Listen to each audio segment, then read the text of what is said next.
Champions at Calvary, the Knights are the first area team to win a state title this year in baseball. We take a look at how they got it done and the other teams fighting to make a championship appearance.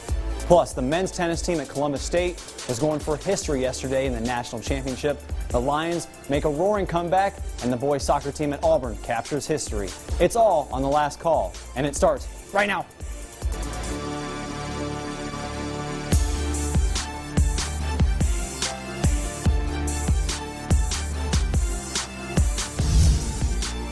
Welcome back to The Last Call. I'm your host, Justin Holbrook, and happy Mother's Day to all the moms out there, especially my mom, Sheila Holbrook. That's her right there with my little cousin, Wyatt. Thanks for everything, Mom. All right, we've got a great show for you, so let's get right to it. And start with high school baseball. 3 teams in the independent leagues were playing for a state championship this week, plus 2 area teams in Alabama went head-to-head with a trip to the state title on the line, and 4 local teams in Georgia were playing for a spot in the semifinals.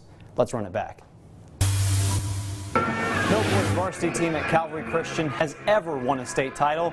Baseball team hoping to be the first. Knights took game 1 15-2 over Covenant Academy, and Calvary jumps all over the Rams in the second game. Very first inning, Jesse Donahue rips one to the gap in right center. T.O. Toole and Luke Norman come in to score, and the Knights are up 5-0 after just 1 inning.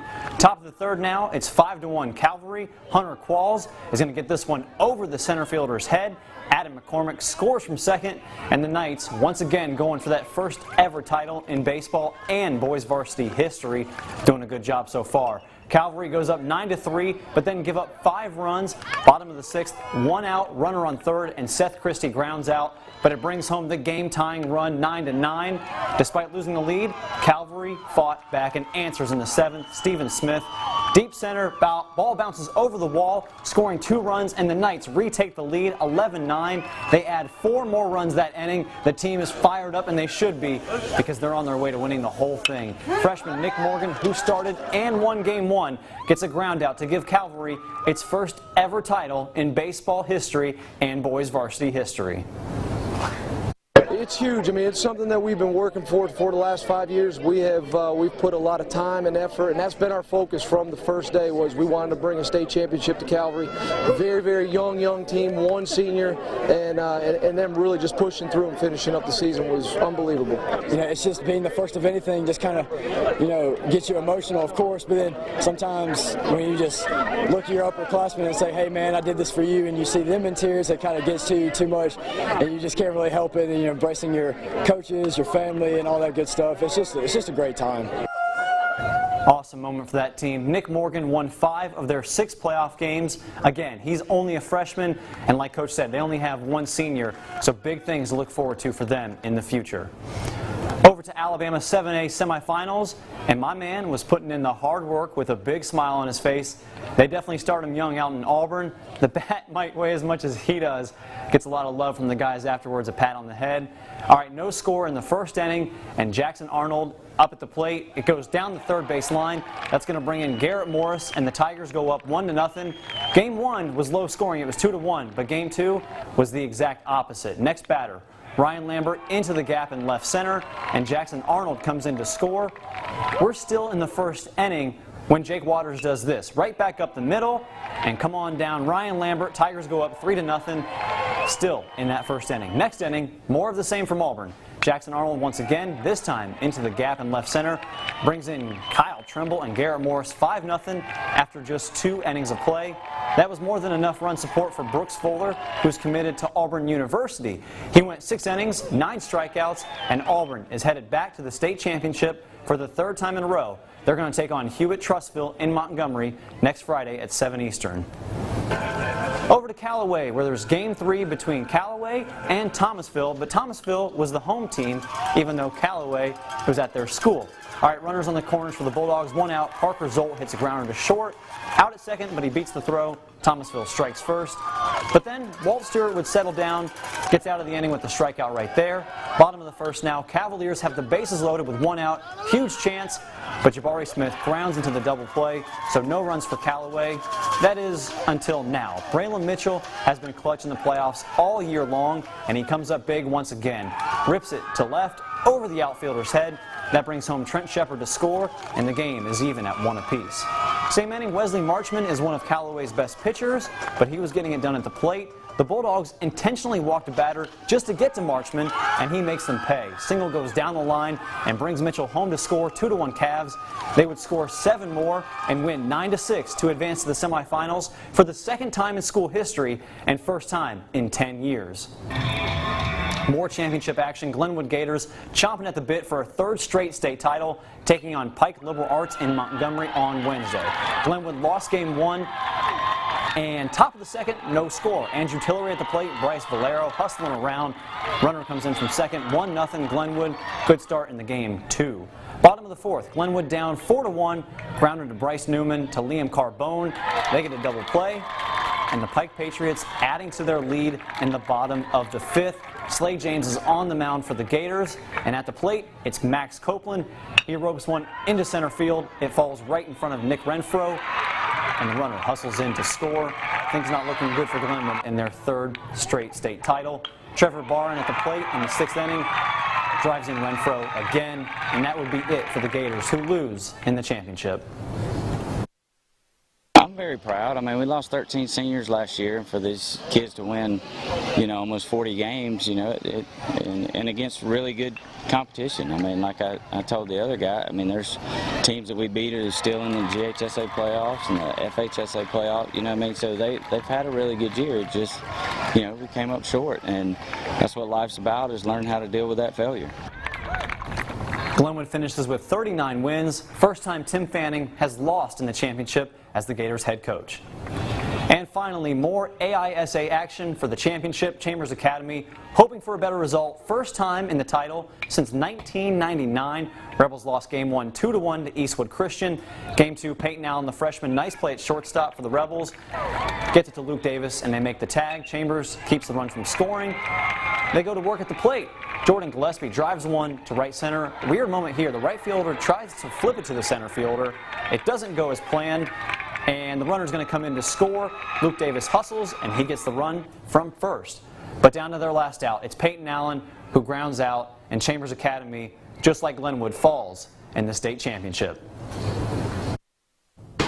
Just keep your head up. Just the Eastwood's in the same situation. They lost in the state championship game, and then they bounced back, and they were right back in it this year, and they win the state championship. That's just the way it goes. It's not always. Sometimes you lose. When you lose, you learn more from a loss than you do from a win. So let's just proud of these guys. It's a great group of kids. I'm just very proud of them, the way they fought all year long. Not just today, the way they fought all year long. Still their first state title appearance in nearly 20 years, so a great season for the guys over in Chambers County. More Georgia baseball action this week. Columbus loses in Game 3 of the quarterfinals to Blessed Trinity, and Sly also loses in the quarterfinals, falling 5-3 in Game 2. Taylor County goes down in the second round, so that leaves us with Callaway as the only team still left in Georgia. Sticking with high school baseball, Georgia's all-time winningest head coach is now with the Pacelli Vikings. On Monday, the school announced the hiring of Bobby Howard, who's won 12 state titles and totaled 985 career wins. 31 of Howard's 39 seasons were spent at Columbus High, where he led the Blue Devils to a dozen state titles, 7 runner-up finishes, and 29 region championships. Most recently, Howard spent 2 years at Central High School. He's also coached at his alma mater, Jordan High, as well as CVCC and Kendrick High School. Howard has been recognized as a 3-time National Coach of the Year, which includes ESPN's High School Coach of the Year back in 2012. Columbus State hasn't won a national championship in any sport since the baseball team did so in 2002. The Columbus State men's tennis team had a chance to change that in their title match on Saturday. The Cougars were the #2 team in the country, taking on top-ranked Barry in Arizona yesterday. #1 doubles, it's Zach Wenga and Alvaro Regalado taking the first set and giving Columbus the 1-0 lead. Barry Evans evens it up on #2 doubles, but Jorge Vargas and Arnold Kokowalski put the Cougars back on top 2-1 to end doubles action. Though Barry comes back in front 4-3 after 4 singles matches. Regalado wins, and less than 2 minutes later, junior KP Panu with the forehand to win it out of reach, and the Cougars win their first national championship in program history. Congrats to all those guys out there and head coach Evan Isaacs. We had 2 other high school tennis teams playing for a championship as well this week. Unfortunately, both girls teams at Columbus and Brookstone lost in their state title matches. Congrats to both on a great season, though. One team that was able to pull off a state title, though, is the Auburn Tigers, this year's 7A boys soccer champion. Yesterday, the Tigers beat Vestavia Hills 2-1 in Huntsville. The championship is the second in team history and first in Class 7A. Last time the Tigers won a title was back in 2012. Congrats to Bill Ferguson and his entire team over there at Auburn. Columbus Lions last night hosting the Carolina Cobras. Lions down 23-20 coming into the second half. Charles McCollum drops back and finds Jordan Jolly on the sideline. Jolly makes a nice cut inside, makes another good cut, and he's going to take this one inside the 10-yard line. Just 2 plays later, Philip Barnett is going to catch it across the middle. He's going to reach out for the touchdown, and they rule it a touchdown. Cobras go up 30-20. 7 minutes left in the third quarter. Mason Espinoza to Jarmon Fortson for the tutty. The Lions pull within 3, come roaring back. Seemed like Carolina had an answer for everything, though. Barnett again with another touchdown, and the Cobras look like they're going to steal away a win and give Columbus its second loss of the season. All right, here's where things get interesting. Carolina up 6 with 12 seconds left. All you have to do is make the field goal. They miss, but there's still 9 seconds left. Espinoza down the middle. It's caught, and a hook and ladder to Deron Neal. He gets the ball, takes it to the 15-yard line. 2 seconds left, and the Lions call a timeout. They might just pull this off. Espinoza rolls out, buys time, and yes, finds Neal once again, ties it up as time expires. The extra point is good, and the Lions pull off the improbable 55-54 win at home over the Cobras. It lasted longer than a week. I'm talking about the Braves still being the first-place team in the NL East. Coming up, we'll break down the week that was and which players had an impact this week. Plus, the other Atlanta team in town, the Hawks, has found their new head coach. Last season was a year to forget, and Lloyd Pierce is hoping to change that when he gets to town. More on him in just a bit.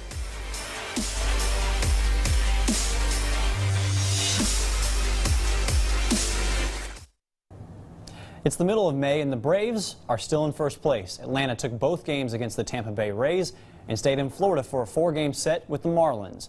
Ronald Acuna continues to live up to the hype, hitting a home run on Tuesday, more than 420 feet. Second time he's done that this year, and they win 1-0. The next day, Nick Markakis smashed a 3-run home run in a 5-2 win over the Rays. Julio Teheran struck out 7 in 6 scoreless innings. Atlanta split its first 2 games with the Marlins, but then took control this weekend.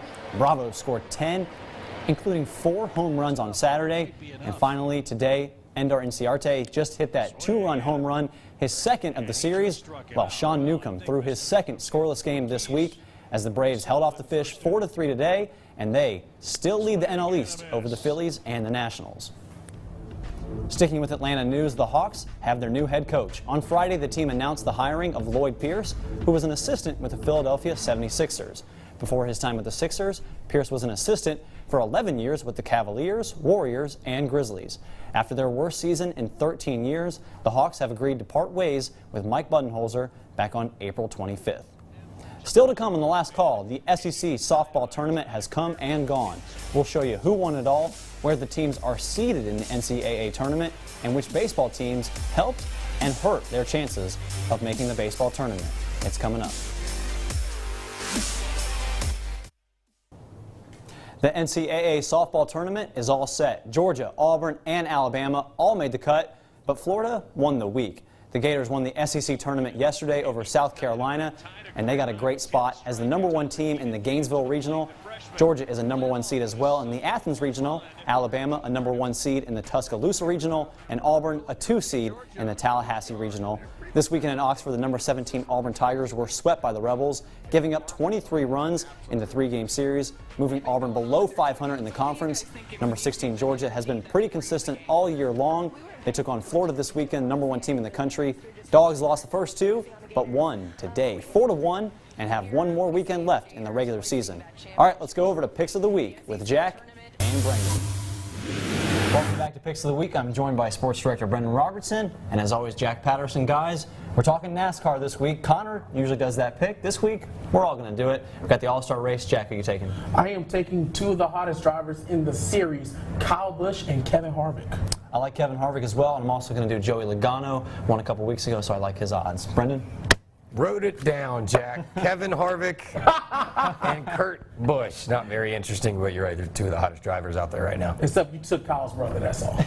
Right.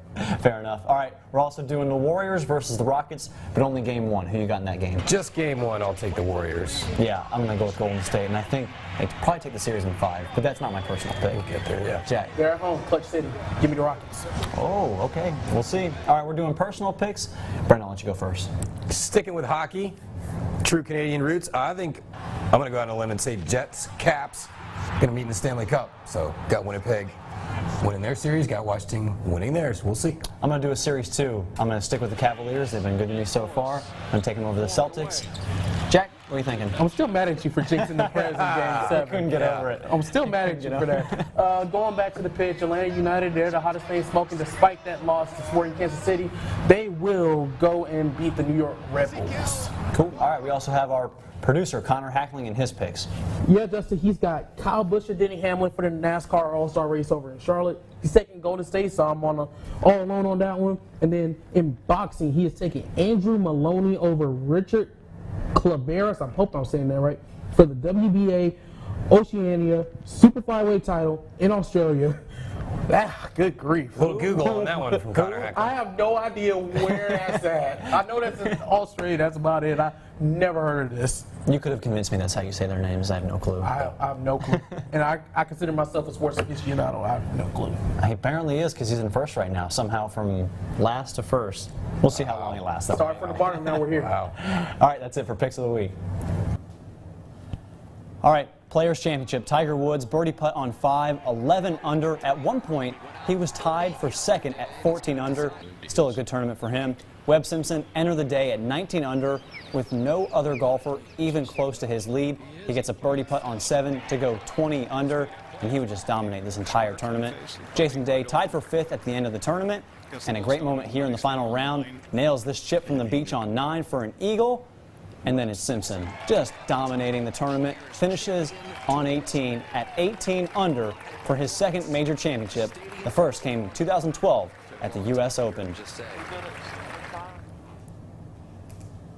All right, coming up, we have our last block of the last call, and it's featuring a Chattahoochee High School student who passed away from cancer in 2015 and the award that honors his life. That's coming up.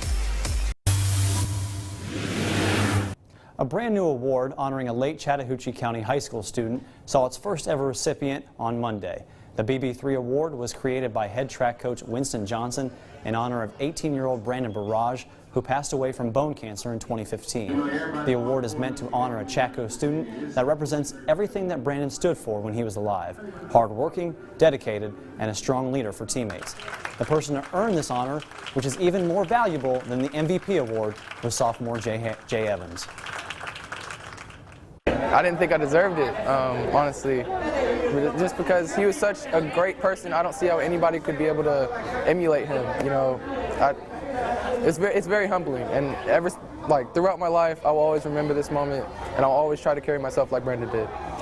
Jay was sidelined for about 2 months, went out there after not doing anything for 2 months, and he went out there and PR'd on a 4x4 relay, being one of the Billion D first leg, and PR'ing with a 51-second 400-meter run, which was huge.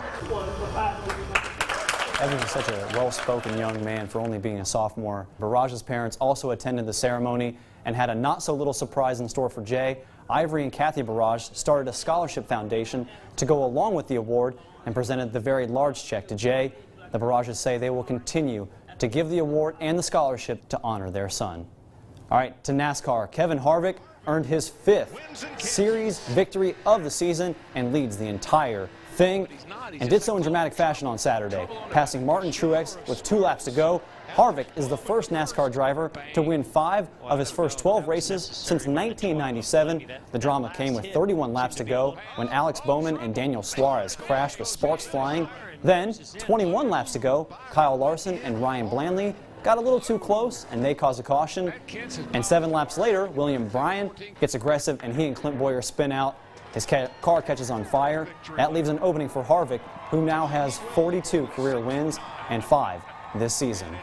All right, in more news, CSU baseball is headed to the NCAA tournament in the Southeast region. They're the number 4 seed, taking on UNC Pembroke. Atlanta United won their game 2-1. And that is it for The Last Call. Thanks for watching. We're on every Sunday night at 11:30, 10:30 Central. Follow us on Twitter and be sure to stay tuned for Callaway semifinals on Tuesday and the Auburn Tigers playing for a state title on Friday. I'm your host, Justin Holbrook.